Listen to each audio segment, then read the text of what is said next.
આપણા દરેકના ઘરે અલગ અલગ પ્રકારના ઢોકળા બનતા હોય છે. તો આજે આપણે કેલ્શિયમથી ભરપૂર એવા ઢોકળા બનાવવાની રેસીપી જોવાના છીએ, જે છે રાગીના ઢોકળા. રાગી ખાવામાં ખૂબ જ હેલ્ધી છે, કેલ્શિયમથી ભરપૂર છે. તો બાળકોથી લઈ મોટા દરેક લોકોએ રાગી ચોક્કસથી ખાવી જોઈએ. તો આજે આપણે રાગીનો ઉપયોગ કરીને ઢોકળા બનાવી લઈએ. હું છું Nirali. Welcome to my channel Nirali's food world. તો ચાલો રેસીપી જોઈ લઈએ. તો તેના માટે એક મિક્સિંગ બાઉલમાં 1 કપ રાગીનો લોટ લેવાનો છે. તો અહીંયા મેં રેડીમેડ રાગીનો લોટ લીધો છે. સાથે તેમાં અડધો કપ સૂજી ઉમેરવાની છે. અડધો કપ ખાટું હોય એવું દહીં ઉમેરવાનું છે. હવે પહેલાં પાણી ઉમેરતા પહેલાં દહીં સાથે મિક્સ કરી લેવાનું છે બંને વસ્તુને. ત્યાર પછી થોડું પાણી ઉમેરતા જઈ અને વિસ્ક કરતા જવાનું છે. એક સાથે બધું પાણી નથી ઉમેરવાનું. અહીંયા મેં 1 કપ અત્યારે પાણી લીધું છે. તો જે પ્રમાણે જરૂર લાગશે એ પ્રમાણે પાણી ઉમેરતા જઈ અને મિક્સ કરતા જવાનું છે. એકદમ લમ્સ ફ્રી સ્મૂધ એવું બેટર બનાવીને તૈયાર કરવાનું છે. બાકીનું જે અડધો કપ પાણી બચ્યું છે એ પણ અહીંયા ઉમેરી રહી છું. તો 1 કપ પાણીનો મેં અહીંયા ઉપયોગ કર્યો છે. તમારે કદાચ તમારા લોટની જે ક્વોલિટી હોય એ પ્રમાણે વધારે કે ઓછા પાણીની જરૂર પડી શકે છે. તો બેટર બનીને તૈયાર છે. અત્યારે તમને કન્સિસ્ટન્સી પતલી લાગતી હશે, પણ હજી આપણે તેને રેસ્ટ આપવા માટે મૂકવાનું છે. તો સૂજી છે તે પાણી એબ્ઝોર્બ કરશે. તો અત્યારે આ બરાબર છે. હવે ઢાંકી દઈ અને 15 મિનિટ માટે રેસ્ટ આપી દેવાનો છે. તો 15 મિનિટ થઈ ગઈ છે અને હવે તમે જોઈ શકો છો કન્સિસ્ટન્સી એકદમ પરફેક્ટ છે. ઓલમોસ્ટ બધું પાણી એબ્ઝોર્બ થઈ ગયું છે. હવે તેમાં સ્વાદ પ્રમાણે મીઠું ઉમેરવાનું છે. 2 લીલા મરચાં ઝીણા કટ કરીને હું લઈ રહી છું. તમારે જેટલા સ્પાઇસી ઢોકળા ખાવા હોય એ પ્રમાણે તમે લઈ શકો, અથવા તો જો બાળકોને જ ખાલી આપવા હોય અને તીખું ન ખાતા હોય તો સ્કીપ પણ કરી શકાય. એક નાનો ટુકડો આદુનો લેવાનો છે, એને પણ ખમણી લઈશું. હવે ઢોકળા ખાતી વખતે બિલકુલ ડ્રાય ન લાગે એના માટે 1 ચમચી તેલ ઉમેરી દેવાનું છે અને હવે આ બધી જ વસ્તુને એકદમ સરસથી મિક્સ કરી લેવાની છે. તમારે જો આમાં બીજા વેજીટેબલ્સ ઉમેરવા હોય તો ખમણીને અથવા તો એકદમ બારીક કટ કરીને લઈ શકો છો. તો સરસથી બધી વસ્તુ મિક્સ થઈ ગઈ છે. હવે અહીંયા હું અડધી ચમચી ખાવાનો સોડા લઈ રહી છું.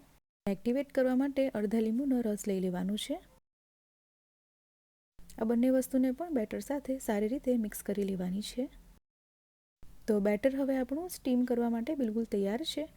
તો જે પણ વાસણમાં તમે ઢોકળા સ્ટીમ કરવાના હો તેને તેલથી ગ્રીસ કરી લેવાનું છે અને બેટર આપણે તેમાં લઈ લઈશું.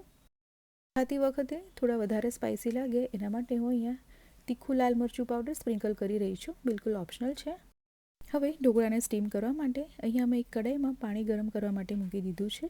આ રીતનું સ્ટેન્ડ લઈ લીધું છે. એમાં આપણે ડીશ મૂકી દેવાની છે. તમે ઢોકળિયાનો પણ ઉપયોગ કરી શકો. હવે ઢાંકણને મેં આ રીતે એક નેપકિનની મદદથી કવર કરી લીધું છે, એટલે જે પણ વરાળ બનશે એના ડાયરેક્ટ ટીપા છે તે ઢોકળા ઉપર નહીં પડે. તો આ રીતે ઢાંકણને કવર કરીને ઢાંકવાનું છે. મિનિટ માટે મીડિયમ ગેસ ઉપર સ્ટીમ કરી લેવાનું છે. તો 15 મિનિટ થઈ ગઈ છે અને ઢોકળા એકદમ સરસ રીતે સ્ટીમ થઈ ગયા છે. આ રીતે સેન્ટરમાં નાઇફ કે પછી ટૂથપીકની મદદથી ચેક કરી લેવાનું. ક્લીન બહાર આવે મતલબ સરસથી સ્ટીમ થઈ ગયા છે. હવે ઢોકળાને સાઈડમાં કરી અને વઘાર તૈયાર કરી લઈએ. તો તેના માટે 2 ટેબલ સ્પૂન તેલ ગરમ કરવા માટે મૂકવાનું છે.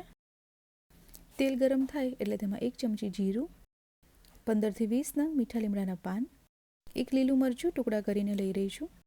થોડી વાર માટે બધી વસ્તુને સાંતળી લેવાની છે. તો વઘાર હવે બિલકુલ તૈયાર છે. ગેસને બંધ કરી દેવાનો છે. હવે ઢોકળા જે બનીને તૈયાર છે તેમાં કટ લગાવી દેવાના છે.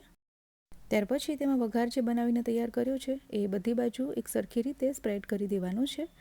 આ રીતે કટ કરી અને પછી વઘારને ઉમેરશો એટલે અંદર સુધી વઘાર છે તે એબ્ઝોર્બ થશે. તો હવે ઢોકળા આપણા ખાવા માટે બિલકુલ તૈયાર છે. તમે જોઈ શકો છો એકદમ આસાનીથી તે નીકળી જશે પ્લેટમાંથી. એકદમ સરસથી સ્ટીમ પણ થઈ ગયા છે. ઢોકળાને એક પ્લેટમાં સર્વ કરી લઈશું. તો કેલ્શિયમથી ભરપૂર એકદમ હેલ્ધી એવા ઇન્સ્ટન્ટ ઢોકળા બનીને બિલકુલ તૈયાર છે. જો તમે આ રીતે ક્યારેય રાગીના ઢોકળા ન બનાવ્યા હોય તો જરૂરથી બનાવજો. બાળકોને ખાસ આ રાગીના ઢોકળા આપવા જોઈએ, કેમ કે રાગીમાં ખૂબ જ સારા પ્રમાણમાં કેલ્શિયમ રહેલું છે અને બાળકોને વધારે પ્રમાણમાં કેલ્શિયમની જરૂર પડતી હોય છે. તો આ ઢોકળા તો ચોક્કસથી બનાવજો અને રેસીપી કેવી લાગી કમેન્ટમાં તમારો ફીડબેક જણાવવાનું નહીં ભૂલતા. કોઈ પણ કારણોસર જો તમને મારી રેસિપીઝ પસંદ આવતી હોય તો વિડીયોને લાઇક અને શેર કરી દેજો. અને નવી રેસીપીના અપડેટ માટે નિરાલીઝ ફૂડ વર્લ્ડને યુટ્યુબમાં સબસ્ક્રાઈબ કરી બાજુમાં આપેલું બેલ આઇકન પણ પ્રેસ કરી દેવું. સાથે ફેસબુક અને ઇન્સ્ટાગ્રામમાં પણ ફોલો કરી દેજો. તો હું નિરાલી ફરી આવીશ તમારા માટે સરસ મજાની નવી રેસીપી લઈને. ત્યાં સુધી બાય બાય, ટેક કેર.